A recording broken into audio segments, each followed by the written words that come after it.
All right, so again, welcome everyone, and thanks for coming. It's good to see everyone here.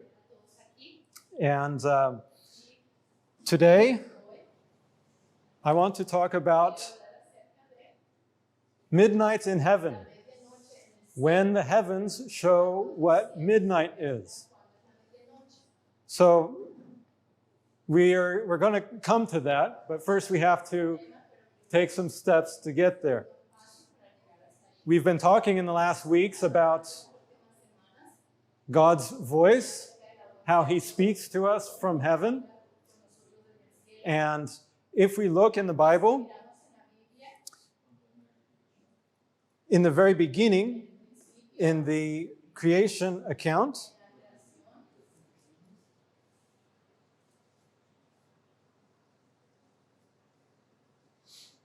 Jesus, the Bible says, and here we have the three different languages. In Spanish, you can follow there. In German, and I'll be referencing the English. And in Genesis chapter 1, very first chapter, and in verse 14, and God said, "Let there be light in the firmament." What's the firmament? That's the heavens above. The firmament of the heaven to divide the day from the night. So what does that talk about? The day we have what light? We have the sun. And at night? The moon. Most of the time. All right. And let them be for what? For signs. And for seasons. And for days and years. So when God created the world, he made the lights in heaven, the sun, the moon, and the stars, to serve these purposes. Divides day and night, but also for signs, and then for telling the time. We can summarize all that, seasons, days, years. That's all about measuring time. But it also says for signs. God gives signs in heaven through by using the sun, the moon, and the stars.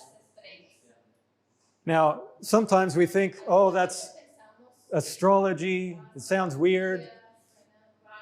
But it's right here. It's in the Bible. There are signs in heaven. And all throughout the Bible, it talks about signs in heaven, in the sun being darkened, the moon turned to blood. These are all signs that we see in the heavens. All right. Now, when we look in the heavens, what do we see?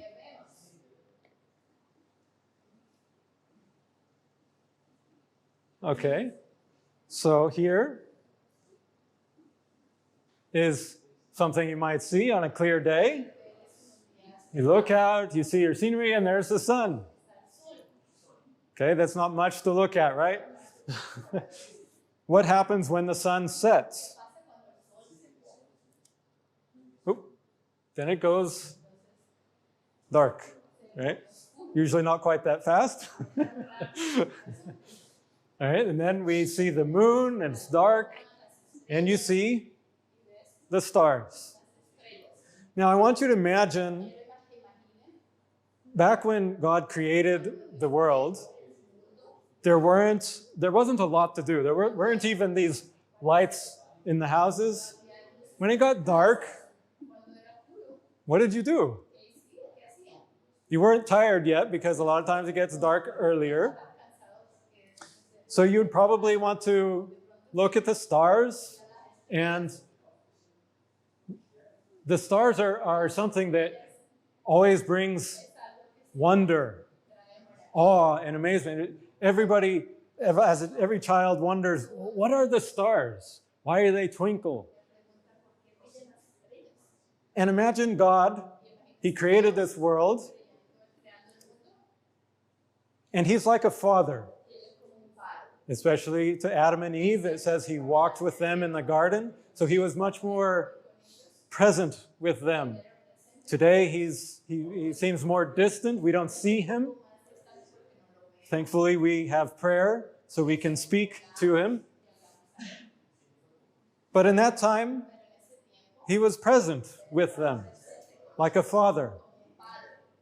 And if you had your children and you wanted to teach them,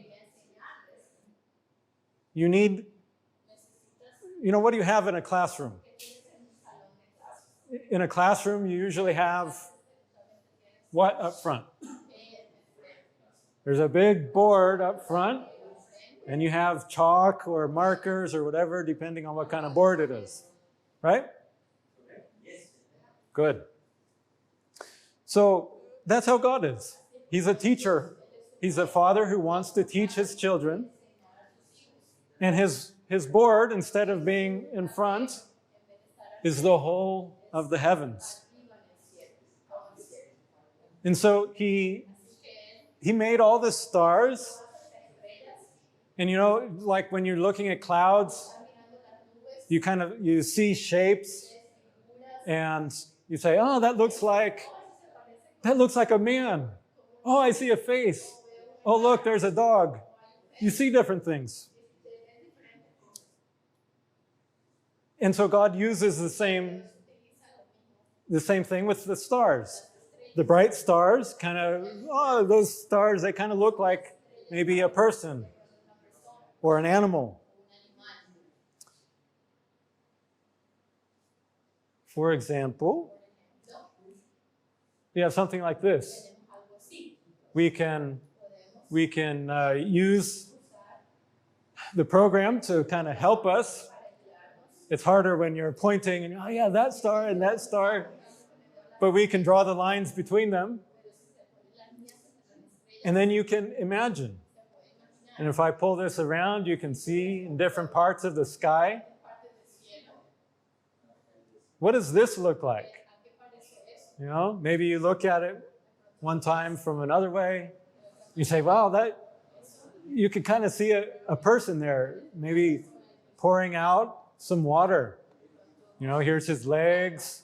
He's got one arm out this way, another arm. You can imagine things there, right? Or what about this? Doesn't that kind of look like a head?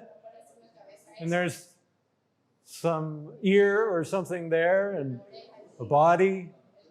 You can kind of see it. It's not very clear, but there are things there. Now, now it turns out, if we look at this, okay, so here's the ground. Normally, you only see half of the sky, but there's an entire other half of the sky that we know it's there, but we can't see it because of the earth, right? But it's still there, right? Now, that's where our program helps us, because we can take the earth away, and now we see all the stars. So you can even look down in the ground, and oh, there's those stars there. And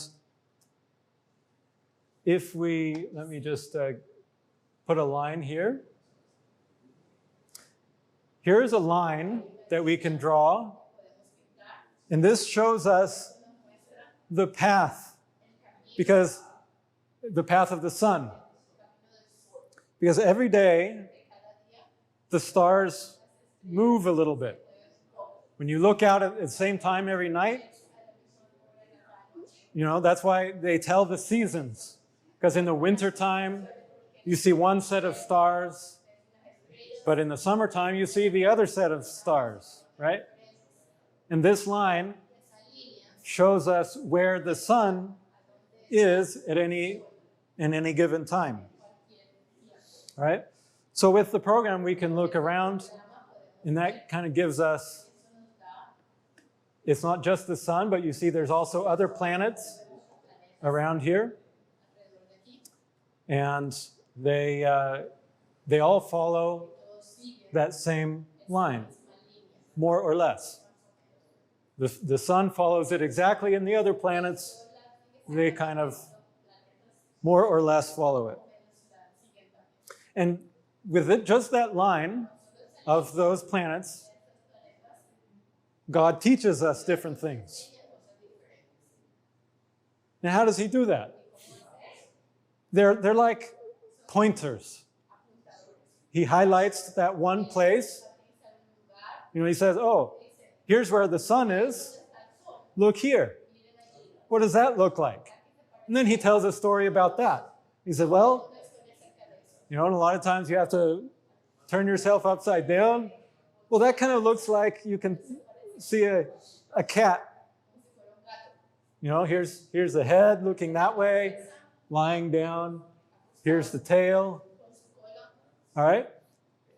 And then he tells a story, and well, it's a lion. And maybe he talks about Jesus. There's coming the lion, and he will come from my people. He tells a whole story depending on, right now it's August, and the sun is in the lion.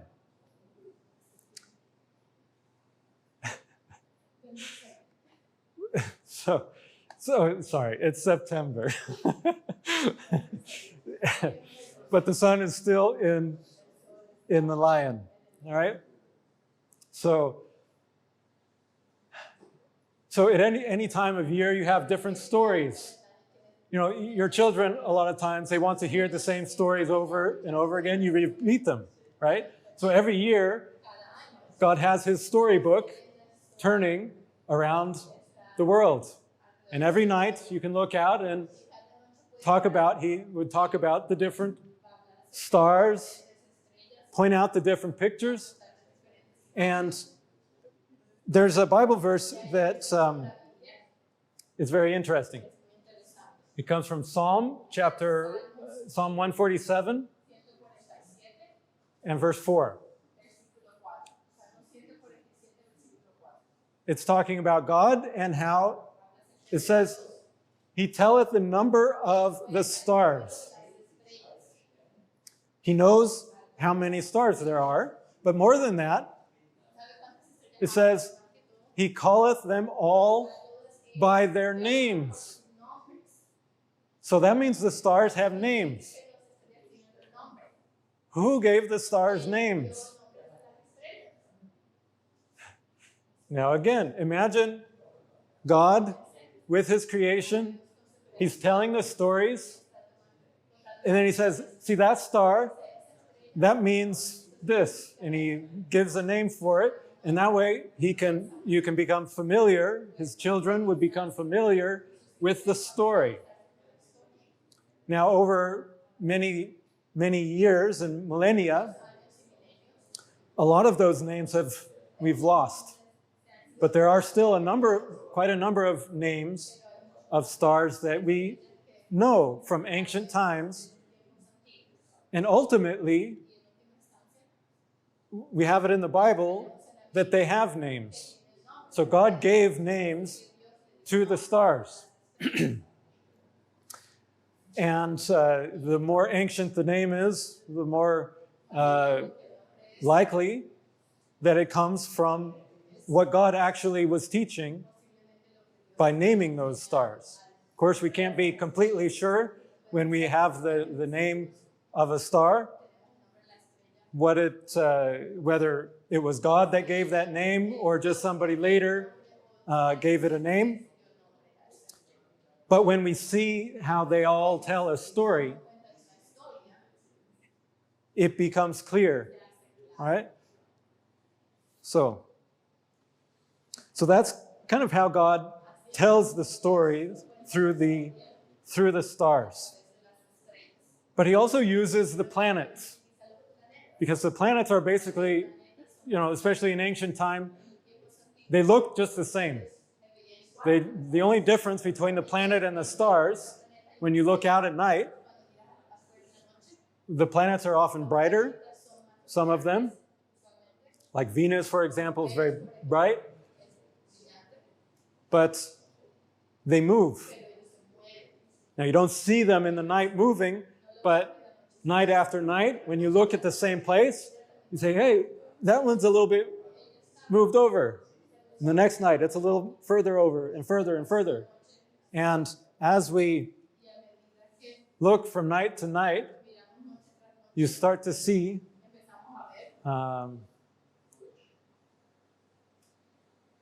you see how the whole heavens move.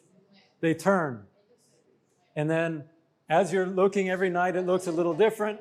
Sometimes they get brighter, sometimes they're dimmer, sometimes they go away out of view. There's the sun coming out in the daytime. This program is very nice because it shows us all these things whenever we want and however we want. So, let's just look at the stars now. And if we look at the planets, we want to know what kind of meaning is God putting in these things, because these are all symbols, and he wants to show us and teach us things from that. And the planets are all a little bit different. And even in ancient times, they knew some things about the different planets. For example, one of the planets, when you look at it in the night, it's red. You know what planet? Which is the red planet? Mars, exactly. And so red is often associated with certain things in our world. Like what? What are common things that are blood? Exactly. You cut yourself, red. And so Mars is associated with blood or war, because in war there's a lot of blood. Things like that. And in that way, God can give a certain character to his story.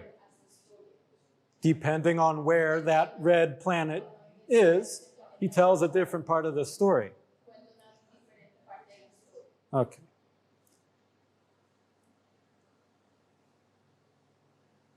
So, for example, here are the different planets.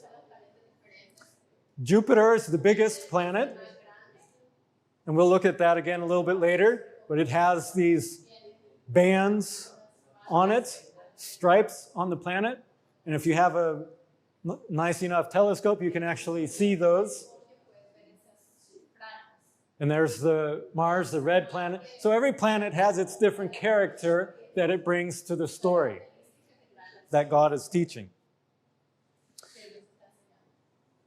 But have you ever seen anything other than the stars and planets in the sky?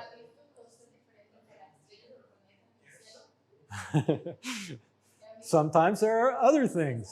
Maybe there's a shooting star. Okay? And sometimes, more rarely, there are what we call comets. Now, a comet is something that comes from very far away. Here is a picture of a big comet. This one actually showed up a long, long time ago. And it has this big, wispy tail. And so again, God uses it. It's kind of like that's his finger. He's pointing out there. He wants to show something. This particular comet that came, this is a picture that an artist painted of this comet in 1843. It was a big comet. Everybody was talking about it. And if you look carefully, you can even see he drew in the stars of Orion. There's the 3 belt stars. There's 4 stars around it. And then the little ones in the middle. But that just shows that this comet was connected with Orion. But that's not my point right now. But God uses other objects, and they're all like pointers that point to different places in the night sky.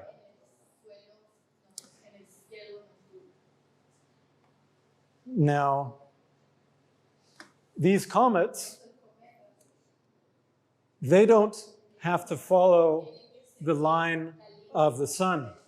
Remember we had that line that I put in there? The sun goes along this line, and all the planets follow it. But the comets, they don't have to. They can come in from any different place. And so God can use comets as a way to point somewhere else, besides just those constellations where the sun travels. Now, if you look at this picture shows the whole solar system. Here's the sun in the middle, and then all the planets are going around in that area. But the comets, they come from this big cloud far, far away from the sun.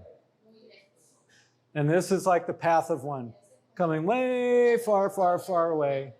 And then it comes close to the sun, whips around, and goes back way far away again. And it takes thousands, sometimes tens of thousands or millions of years that it would take for that comet to come. So they only come once often. There are some comets that come closer more often. You've heard of Halley's Comet, probably.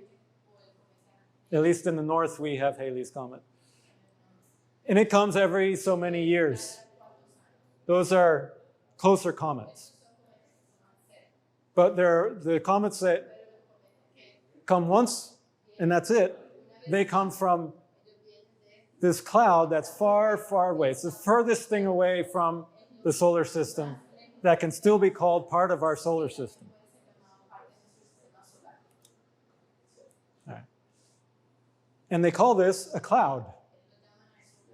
And the reason for that comes from what a comet actually is. Do you know what a comet is made of? A comet is actually water. Most of it is just water.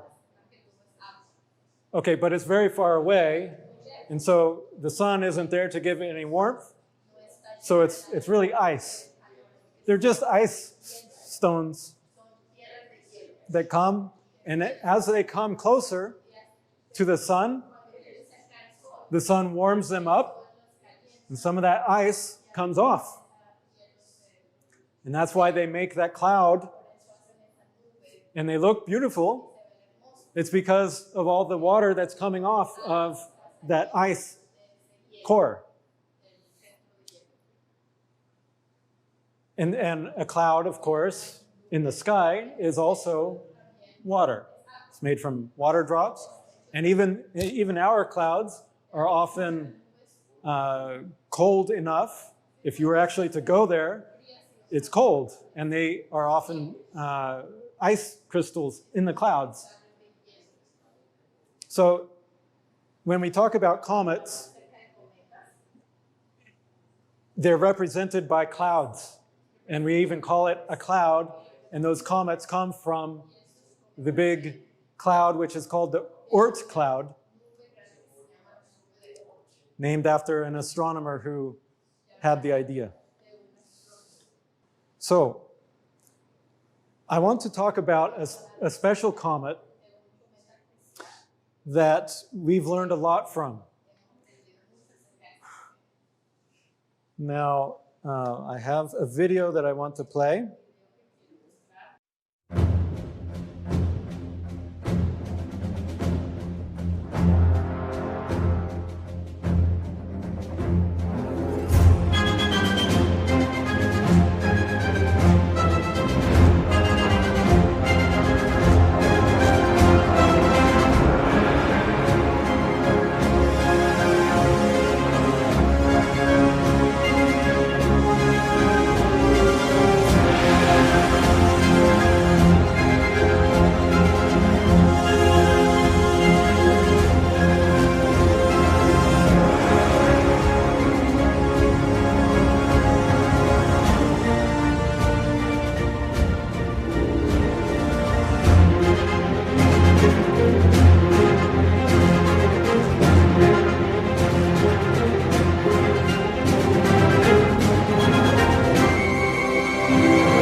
There you saw an example of a comet, just like this one, that came from the Oort cloud and is now in our solar system.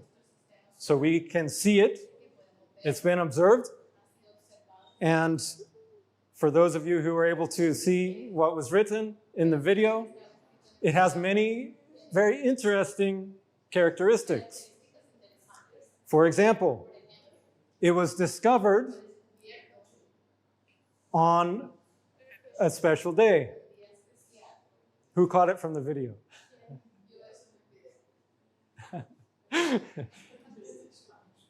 It was discovered on Jesus' birthday. Now, not Christmas, because we had, in the Bible, they had a different calendar. And when you study that and you study out when Jesus was actually born, it points to a different date. And it's easy to remember, actually, because we want Jesus how much of the time? We want him 24/7. Right? And Jesus' birthday is the 24th day of the 7th Hebrew month. So it makes it easy to remember. It's on the Hebrew calendar, not on our calendar. It comes in around October. It's different every year. And when this comet was discovered, it was exactly on that day in 2014, on Jesus' birthday, that they found this comet in the pictures of their telescope. So that's interesting. How often does that happen? Not very often. And that's just one point. Another thing is when it comes the closest to the sun, this comet comes from thousands, it's been traveling from thousands and thousands of years from the Oort cloud. Thousands of years. And then at that very point, when it comes closest to the sun, it's exactly 2,000 years after Jesus gave his life on the cross. After his crucifixion, exactly 2,000 years is when that comet comes closest to the sun. Now, this was a big sensation in the news when it was first discovered that it was actually a comet. See, they discovered it in 2014 on Jesus' birthday, but they didn't realize that it was a comet at that time. They thought it was an asteroid or something along those lines. But then, in 2021, they saw that, when the ice makes the cloud on the comet, then they see that fuzziness. And they observed that for the first time in 2021. That it actually was a comet that came from the Oort cloud. So that was interesting also. Many different characteristics about this comet point to Jesus. And therefore, it makes you think, well, what really is God trying to say by using a pointer in the sky that is very connected with Jesus? Both his birth and his death are connected to this comet. And then where did we discover that comet? In 2021, when it was first discovered that it was a comet. We saw it here in the clock constellation.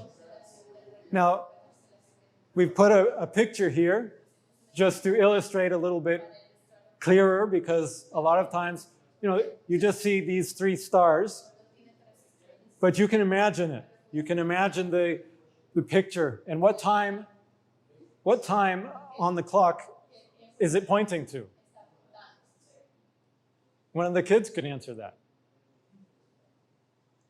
What time on the clock is the hand pointing to, the hour hand? It's pointing to 3 o'clock, right? Is that clear? Okay. Is there anything interesting about 3 o'clock with respect to Jesus? What in Jesus' life happened? We have this comet that points to his birth and his death, his life, in other words. And in the Bible, there's something recorded. There's only one time that mentions a specific time of day in Jesus' life. And it mentions that very hour. Now, in Bible times, they measured time a little bit differently than we do. They didn't have from midnight until midnight, but they divided the night separately from the daytime. So when the sun would rise, that was the first hour. And then at noon, that was the 6th hour. And then at sunset, that was the 12th hour. So that's how they did, they measured their time. It was about how many hours of the day had passed. So at 3 o'clock, what hour of the day would that be? If sunset and sunrise are around 6 o'clock, and you count 6 hours to noon, and 3 more hours, that brings you to 9 o'clock. Not 9 o'clock, the 9th hour. The 9th hour of the day. That's how the Bible describes it. Let's look at that in Mark chapter 15 and verse 25. Yes. So it's describing, if we look at verse 24, it's describing the time of his life at his death. In verse 24, it says, "And when they had crucified him, they parted his garments, casting lots upon them, what every man should take." And then in verse 25, "And it was the 3rd hour." So what is the 3rd hour? 6 o'clock would be sunrise. 1st hour, 2nd hour. The 3rd hour would be 9 o'clock, as we're used to it. That was when Jesus was crucified. He was put on the cross at 9 o'clock. And it's interesting, that's where we see the comet. It's also at 9 o'clock. Okay. But that wasn't the only time. If we continue on a little bit later in verse 33, it says, "When the 6th hour was come," so that was noon, what we would call 12 o'clock. "When the 6th hour was come, suddenly there was darkness over the whole land until the 9th hour." So this was a surprise to the people. It's high noon, the sun is out, but over the cross, it became very dark. There was darkness over the whole land for 3 hours, from the 6th hour until the 9th hour. And at the 9th hour, Jesus cried with a loud voice, saying, "Eloi, Eloi, lama sabachthani," which is being interpreted, my God, why hast thou forsaken me?" And some of them that stood by when they heard it said, "Behold, he calleth Elias." They had the same language problems that we do. They didn't understand what he was actually saying because he wasn't speaking their language. And they guessed. But then, in verse 37, Jesus cried out with a loud voice, and he gave up the ghost. So he died. That was at the 9th hour. So here are the different times. We have, he was put on the cross at the 3rd hour, or hour 9 o'clock. And then at noon, there was darkness all the way until 3 o'clock. And what happened at 3 o'clock? That was when he died. Okay? So this clock in heaven, by the way, this is in the southern hemisphere. So that means we, in our sky at night, can often, the stars are faint. So if there's too much light, you can't see it very well.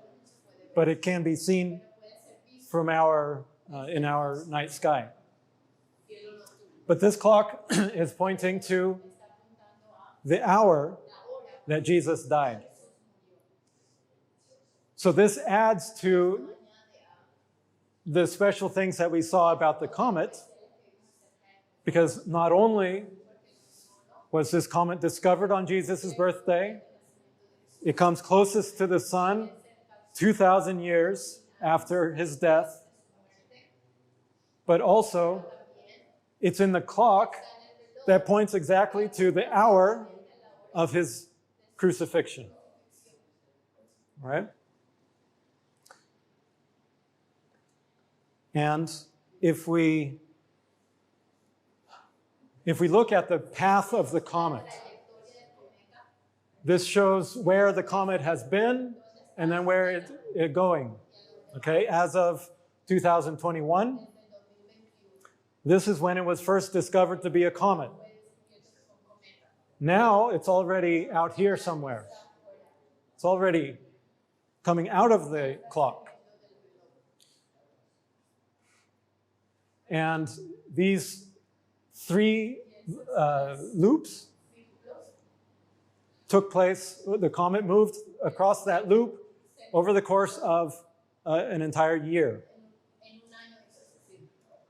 The comet is actually just moving straight, but because the Earth moves around the sun, we see the comet in a different way, and so it looks like it's in a different place. That's why it does that. But the interesting thing is what this is showing. For example, in the middle, it circles 12 o'clock. Exactly that hour. I mean, this could be anywhere. It's really interesting that it circles exactly that hour, also one of the hours of when the sun became dark over Jesus' crucifixion. Now that's interesting. But as we were studying this, something happened in the world that made it even more interesting.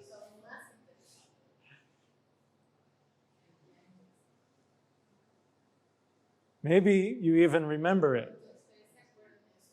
This is a picture over the Pacific Ocean. There's a tiny island there called Hunga Tonga. You can't even see it in this picture. And on that island, it's from a volcano, and on January 15th, 2022, it erupted. Now, for most people, okay, volcanoes erupt all over the world. You hear about it for a week and it goes away. This volcano really had so many different characteristics about it that the scientists have been studying it ever since. There's still articles that are being written and published about this volcano and what happened, because it was very unique. This is the island, what it looked like before the volcano. On January 6, 2022, that was its form. And then on January 15th, but before the eruption happened, you see, the day before, on January 14th, it erupted, but just a small eruption. And in that eruption, you can see how it made the island sink. It formed a little bit more out here. It changed it a little bit. And the main part of the volcano, now it was underwater. So all that water was going inside where the hot magma is of the volcano. And that made it explode on January 15th, the next day. And then after that, it almost completely just obliterated the whole island. It wasn't an inhabited island. It was very small.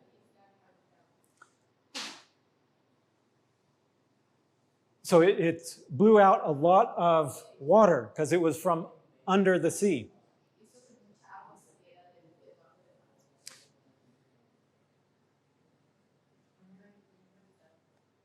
Okay. Now, I want to show you a Bible verse that comes from Revelation, and we'll see how this connects to it. All right, Revelation chapter 18 and verse 21. This chapter in Revelation talks about the fall of Babylon. Now, Babylon was an ancient city, and they took Israel captive. So they were like the enemy. So when Revelation talks about Babylon, it's talking about the enemies of God and of God's people. And this chapter is talking about how Babylon will fall. Okay? So the destruction of this city, Babylon, is talking about the destruction of God's enemies. And then in verse 21, it talks about a mighty angel took up a stone like a great millstone and cast it into the sea. Now, what happens when you cast a big stone into the sea? Have you ever done that? You throw a heavy stone into the sea. It goes down usually with a boop. And then what happens after the stone goes under the water? What comes up? A lot of water, right? All that heavy rock, it goes down, and then a bunch of water sprays up. It's kind of like what happened with the volcano. It's just a relationship. There are many other reasons why we look at this volcano. But anyway, thus with violence shall that great city Babylon be thrown down. So God is making a comparison with this illustration of throwing a big stone. You know, a millstone is what they used to make flour. You know, in ancient times, they didn't have electric mills, so they would use a big stone, and they would put the flour, the wheat in between, and they would grind the stones together and make flour that way. But and they were very heavy. So it gave them a good illustration of what it would be like, and that would be the way Babylon would be destroyed. Would be like throwing a big heavy stone, a millstone, into the sea. And then it wouldn't be found anymore at all. Now, these are symbols. It's just a comparison. God is comparing. He even says, the angel took up a stone like a great millstone. So he's using this as an example for how Babylon will fall. All right? So now let's start to put these pieces together. The clock, the volcano, and this millstone. Okay. In this picture, this is looking back at the heavens, and this is exactly on the volcano. Okay? We're in the middle of the ocean, and it's quite distorted because we're looking at the entire sky. So here's north, and there's south. So from one end of the sky to the other, you have the whole sky around, all in this picture. All right? And directly in the middle, that's what these green lines are for, to show exactly the middle of the sky. So that would be looking straight up if you were on the tip of the volcano. And that point, magnified here, comes right there at the base of this constellation. It's helpful to have the picture just to kind of visualize it, but you can see why they visualized it like that, pouring out of water. And there's a story related to this constellation. There are many stories. You know, the heavens are like, I don't know if you have seen, a lot of times they have, for children, felt boards, where you have a fuzzy board, and then you have little cutouts of people, different characters. You put a scene on the board, and then you have the characters, and they all stick to the board. You know what I'm talking about? That's kind of how it is with the stars. They're all different characters that God has on his felt board. And sometimes you use the same one in different stories to tell a different part of the story. And so in one example, one story, this constellation it represents God the Father giving life-giving water, the water of life, to his people. He's pouring that out. So anyway, it's the story is that he's filling the sea, so to speak. So all this ocean is at the base of his water pot. He's pouring it out, and he's filling the sea.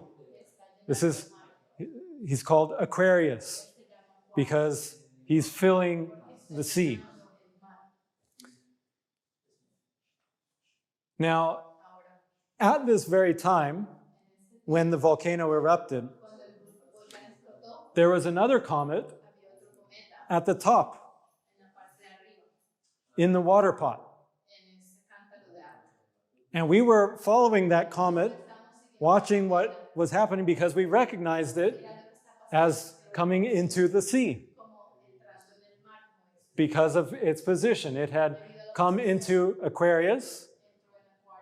And so we were connecting that with this verse where it says, a mighty angel, you know, a person, a being in heaven, is like an angel. By the way, the word angel in the Bible, it just means a messenger. So many things can serve as angels. It doesn't have to be a person or with wings or however you imagine an angel, but it can take different forms. It's just giving a message. A messenger delivers a message, and that's called an angel in the Bible. But this angel, mighty angel, took up a stone so it's not the millstone, but it's like a great millstone. So, okay, how is this comet like a millstone? Well, notice Jupiter is also here in Aquarius. Now, Jupiter is an interesting planet. Many years ago, they were able to take some footage. The Voyager went around Jupiter, and this is what it saw. Now, these are the bands on Jupiter, and you notice they're moving. Some are coming this way, some going that way. Every band is going in the opposite direction. And that's exactly how a millstone works. You have two stones, two circular stones, and they're going in opposite directions.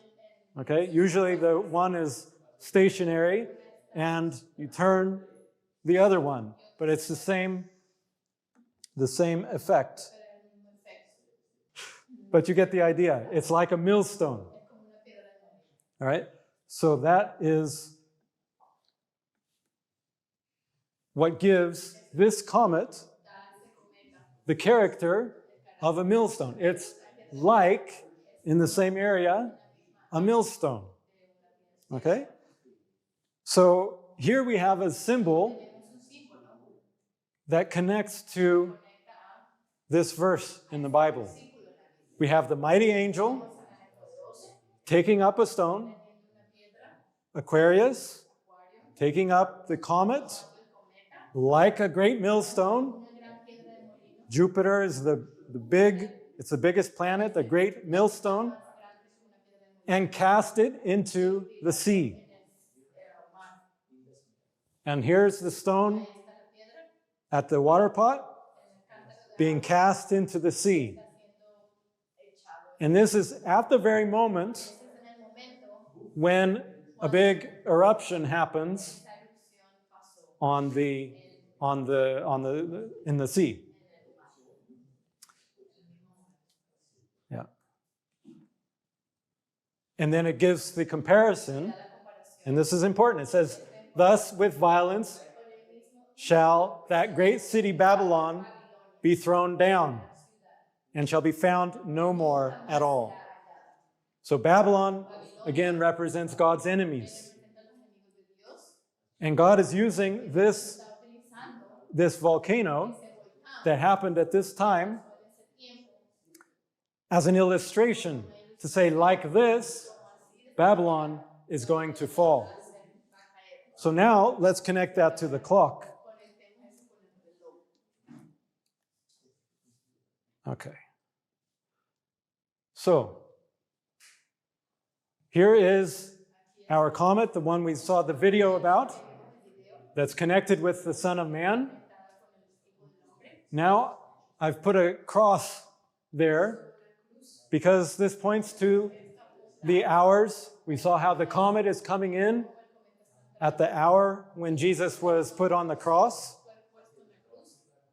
It's circling 12 o'clock, when there was darkness over the land. And it points to 3 o'clock. And there we have a cross. And of course, he was buried just before evening. So all those 4 points are reflected in Jesus' crucifixion. But here's this comet, and guess where it was at the time that that volcano happened? At the very moment when we saw that sign in Aquarius, that comet was right at 12 o'clock. That is, and it's connected with the fall of Babylon from the Bible verse that we saw. So this is how God is showing us a time on the clock. He's saying, right now, boom, when this volcano happens, it's 12 o'clock. And remember what happened at the crucifixion? It became dark. So this is a symbol for, you could say, the darkness in the world. It's a dark time, especially for Babylon. Okay, so what does this mean about how Babylon will actually fall? This marks the hour on the clock. But there needs to be something else that tells us, remember, because it says, like this, Babylon will fall. So, like this, so at 12 o'clock, Babylon will fall. But we need something else to tell us when that 12 o'clock is going to happen, because that happens every day. Every day there's a 12 o'clock, and so we need to know when is this picture going to actually apply. So guess what? God sent another comet, and this time this comet came flying through and points exactly to 12 o'clock, to the very line that we can draw with the other comet. Okay? And when that comet came through, I didn't mention these two comets. The one we watched the video about, that's about Jesus, it's the biggest comet that has ever been discovered. Prior to that comet, this comet was the biggest comet ever to be discovered. So here we have, in the clock constellation, the two biggest comets that have ever been discovered until this very day. Now, this constellation is not very big. It's just a little part of the sky. And these comets come from everywhere around the sky. So it's really quite remarkable that we would have two comets, not just two comets. That would be remarkable enough. But the biggest two comets that have ever been discovered are right there in the clock at the same time. By the time this comet came in, the first one was a little bit further, but it was still in the clock. So we still had those two largest comets right there in the clock. And that points to, what did the Bible say? When that great city Babylon would be thrown down. Now, when you throw down a city, do you do that in one day? The destruction of a city doesn't normally happen in one day. It's a process. And so what these comets are pointing to is the beginning of a process. And that process is described, Jesus described it in Matthew 24 and verse 30. Then shall appear the sign of the Son of Man in heaven. So Jesus is talking about the sign of the Son of Man.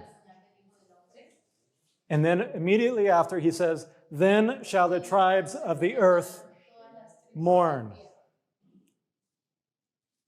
The tribes of the earth mourn because their city, Babylon, falls.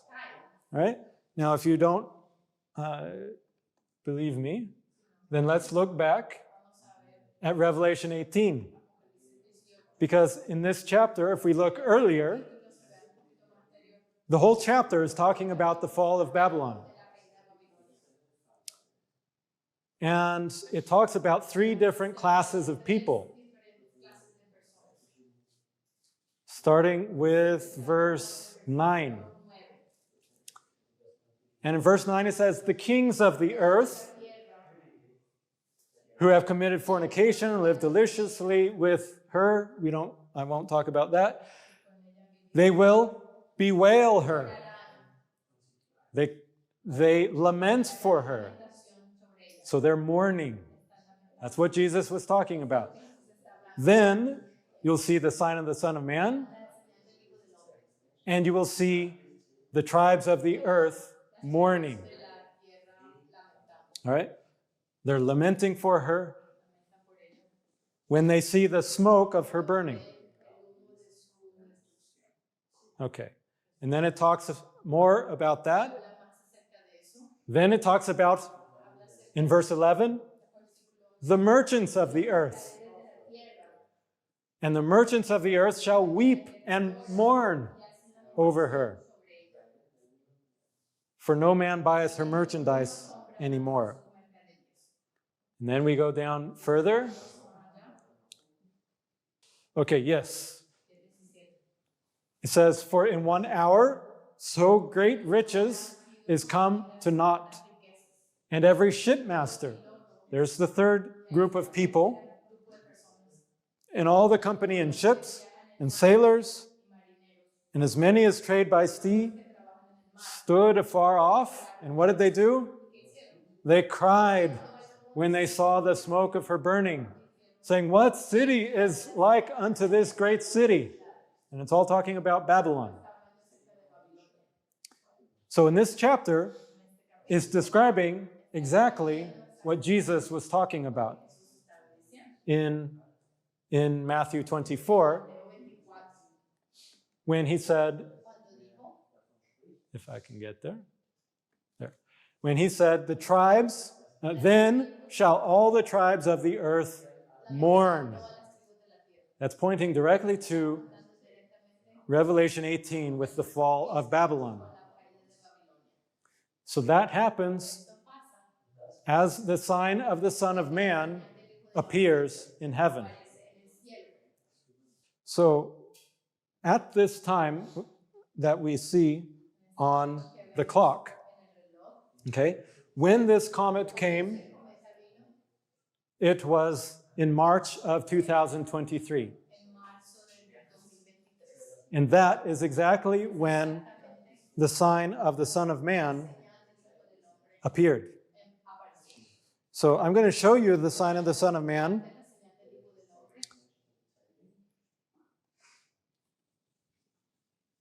Here's our clock. And this is the comet, the path of that comet that was coming through the clock. I didn't show the other comet there, but it's there as well. All right? So this comet comes through, and over time, over the course of more than a year, it paints that line. At the same time, from March of 2023, this year, another comet was crossing the river and forming another part of this sign. We've been talking about this for a few weeks, and we will continue to do so because there is a lot of information that God is communicating through this sign. And I'm not going to cover much about that now, but I just wanted to introduce how we came to the timing of the sign of the Son of Man and how that relates to the fall of Babylon. Because when Jesus comes, which is after this process takes place, when Jesus comes, he will, of course, destroy Babylon. It's a process, and that process has already begun. In different forms, we see the institutions of the world beginning to crumble and fall. And we see that with the banks. And the big problems with the banks began exactly in March of this year. And we see the riots in France, especially, and around the world, burning the cities. There are many other things that relate to the prophecies that point to the fall of Babylon. It's already in progress. But we haven't made it all the way through. There's still several months left until this sign is complete. So with that, I will stop for now, and we can talk more about this amazing sign another time. But this gives us an idea of how God has communicated the timing by putting these things together. The volcano that marks the time on the clock when we're looking and we see the comets and we understand their meaning. Like we wrote in the video, the comet, we called it even the sign of the Son of Man because it was so connected with the Son of Man. And indeed, it pointed to the full picture of the sign of the Son of Man. There's so much to say, but we have to stop. So with that, let's have a word of prayer. All right. Dear Father in heaven, you are the creator who created these amazing things. You knew the end from the beginning. And you know where all of the objects are in the heavens. And when we will observe them, and you know what's happening on the earth at that time. And you desire us to look in the heavens, to see these things, to understand the time. Because Jesus said he was lamenting over Jerusalem because they didn't know their time. They didn't know the time of their visitation when they would be visited by the Lord. And so we thank you for showing us these things that we can begin after studying to understand what Jesus was really pointing to understand the time that it refers to understand how your clock works. And we just praise you for your many works and wonders in the heavens, and also for what you've done in our lives on the earth. We thank you for that, for all that you've done and you've shown us on the cross. in your example. And we just praise your name, the name of Jesus, the wounded one. Amen.